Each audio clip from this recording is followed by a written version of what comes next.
அடக்க மக்களே, ஆதார் அட்டை உள்ளவர்களுக்கு ரூபாய் 10,000 மற்றும் சில முக்கியமான புதிய விதிகளை அமலுக்கு கொண்டு வந்திருக்காங்க. இந்த புதிய விதிகள் அமலுக்கு வந்திருக்கிறதுனால இது மக்களுக்கு எந்த அளவு பாதிப்பை ஏற்படுத்தும் அப்படின்றது தான் வீடியோ முழுக்க பார்க்க போகிறோம். வீடியோக்கு போகிறதுக்கு முன்னாடி நம்ம சேனலில் ஃபர்ஸ்ட் டைம் பார்க்குறீங்கன்னா மறக்காமல் ஒரு லைக் பட்டனை தட்டி விட்டுருங்க. ஆல்ரெடி பார்த்துட்டு இருக்க வியூவர்ஸாக இருந்தீங்கன்னா கமெண்ட் பாக்ஸில் ஹாய்ன்னு சொல்லிட்டு போங்க. இப்போ வாங்க வீடியோக்குள்ளே போயிடலாம். ஆதார் கார்டு எந்த அளவு நமக்கு முக்கியமான ஒன்றாக இருக்கோ அதே போலவே பேன் கார்டு அப்படின்றது ரொம்ப ரொம்ப முக்கியமான ஒரு அடையாள ஆவணமாக மாறிடுச்சு. இந்த பேன் கார்டு இருக்கிறதுனால வருமான வரி தாக்கல் முதற்கொண்டு நம்ம வங்கியில் பணம் செலுத்துறது வரை எந்த ஒரு இன்சிடென்ட்டுமே இந்த பேன் கார்டு அப்படின்றது ரொம்பவே முக்கியமான ஒன்றாக மாறிவிட்டது. இந்த நிலையில் பேன் கார்டு வச்சிருக்கிறவங்களுக்கு இந்த ஏப்ரல் மாதம் சில முக்கியமான புதிய விதிமுறைகள் வருமான வரித்துறையினரால் மற்றும் மத்திய அரசின் புதிய வரி சட்டத்தின்படி சில முக்கியமான அறிவிப்புகள் கொண்டு வரப்பட்டிருக்கு. அதில் பேன் கார்டு விண்ணப்பிக்கிறீங்க அப்படின்னா இதற்கு மேலே ஏப்ரல் 1ஆம் தேதி முதலே ஆதார் அட்டை மற்றும் ஒரு ப்ரூஃபாக இருந்த நிலையில் இதற்கு மேலே புதியதாக பேன் கார்டு விண்ணப்பம் செய்கிறீங்க அப்படின்னா ஆதார் கார்டு மட்டும் இல்லாமல் அது கூட பிறப்பு சான்றிதழ் இல்லைனா வாக்காளர் அடையாள அட்டை, பாஸ்போர்ட், ஓட்டுநர் உரிமம் அல்லது 10வது வகுப்பு சான்றிதழ் போன்ற கூடுதல் ஆவணங்களை நீங்கள் சமர்ப்பிக்கிற மாதிரி இருக்கும்னு சொல்லியிருக்காங்க. அதுக்கப்புறம் ஆதாரில் உள்ளபடி பெயர் மாற்றம்.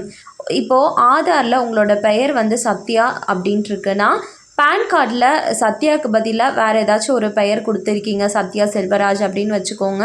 அப்படின்னும் போது அந்த ஆதார் அட்டையில் என்ன விவரங்கள் இருக்கோ அதே மாதிரி தான் பேன் கார்ட்லேயும் இருக்கணும்.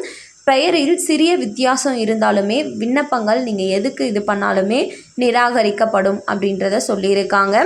வங்கியில் கணக்கு வைத்திருக்கக்கூடிய அனைவருக்குமே பான் கார்டு எந்த அளவு ஒரு முக்கியமான ஒன்றுன்னு தெரியும். ஒரு நிதியாண்டில் 10 லட்சத்திற்கும் அதிகமாக நீங்கள் ரொக்க பரிவர்த்தனை செய்கிறீங்க அப்படின்னும் போது பான் கார்டு கட்டாயமாக சமர்ப்பிக்கணும். அப்படின்னும் வாகன கொள்முதல், அதாவது 5 லட்சத்திற்கும் மேலே மதிப்புள்ள வாகனத்தை நீங்கள் வாங்குறீங்க இல்லை விற்கிறீங்க அப்படின்னா பேன் கார்டு கட்டாயம்னு சொல்லியிருக்காங்க. அதுக்கப்புறம் நீங்கள் ஏதாச்சும் ஹோட்டல் இல்லைனா ஈவெண்ட்க்கு பேமெண்ட் பண்ணுறீங்க அப்படின்னும் போது அது 1 லட்சத்திற்கு மேலே இருக்குது அப்படின்னா நீங்கள் ரொக்க பணமாக செலுத்தும் போது பேன் கார்டு கட்டாயம். ஆதார் மற்றும் பேன் கார்டு இணைப்பிற்கான காலக்கெடுவாக டிசம்பர் 31, 2025 வரையுமே கொடுத்துருந்தாங்க. அதுக்குள்ளே இணைக்காமல் போகிறவங்களுக்கு பேன் கார்டு செயலிழந்துரும் அப்படின்ற ஒரு அறிவிப்பையும் கொண்டு வந்திருந்தாங்க.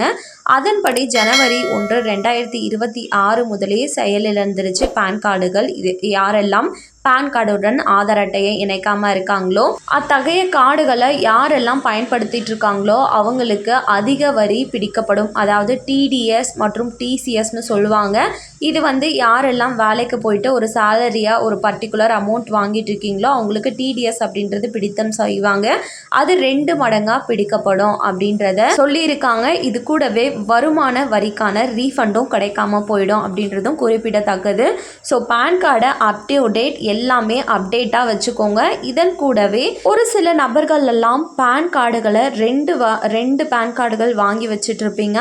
அத்தகைய பேன் கார்டுகள் யாரெல்லாம் வச்சுருக்கீங்களோ வருமான வரித்துறையினரிடமிருந்து ஒன்றை ஒப்படைச்சிருங்க, இல்லைனா ஒன்றை டீஆக்டிவேட் பண்ணிடுங்க. அப்படி பண்ணாமல் போகக்கூடிய பட்சத்தில் நாங்கள் அதை கண்டறிஞ்சிட்டோம் அப்படின்னா உங்கள் பேன் கார்டு செயலிழக்கிறது மட்டும் இல்லாமல் ரூபாய் 10,000 அபராதம் விதிக்கணும் அப்படின்றதையும் இப்போது அரசாங்கம் வெளியிட்டிருக்காங்க. ஸோ வருமான வரித்துறையினரிடமிருந்து இந்த அறிவிப்பும் வெளியாகிருக்கு. ஸோ மக்கள் உஷாராக இருங்க. எப்படி நம்மக்கிட்ட இருக்கிறது அவங்களுக்கு தெரியும் அப்படின்னு நினைக்காதீங்க. ஏன்னா இப்போ பேன் கார்டு அப்படின்றது வந்துடுச்சு இதற்கு முன்னாடியே. அதை வச்சு ஈஸியாக எல்லாரையுமே ஃபைண்ட் அவுட் பண்ணிட முடியும். ஸோ மக்கள் உஷாராக இருங்க. முடிஞ்சளவு இன்கம் டேக்ஸ் டிபார்ட்மெண்ட் போர்ட்டலில் போயிட்டு டீஆக்டிவேட் பண்ணிடுங்க. கண்டிப்பாக இந்த அனைத்து அறிவிப்புகளுமே உங்களுக்கு பயனுள்ளதாக இருக்கும் அப்படின்னு நினைக்கிறேன். மேலும் அரசாங்கம் அறிவிக்கிற அனைத்து உண்மை அப்டேட்களையும் உடனுக்குடனே தெரிஞ்சுக்க நம்ம சேனலை சப்ஸ்கிரைப் பண்ணிவிடுங்க. வீடியோ பயனுள்ளதாக இருந்துச்சுன்னா மறக்காமல் ஒரு லைக் பட்டனையும் தட்டி விட்டுருங்க. நிறைய பேருக்கு ஷேரும் பண்ணுங்கள்.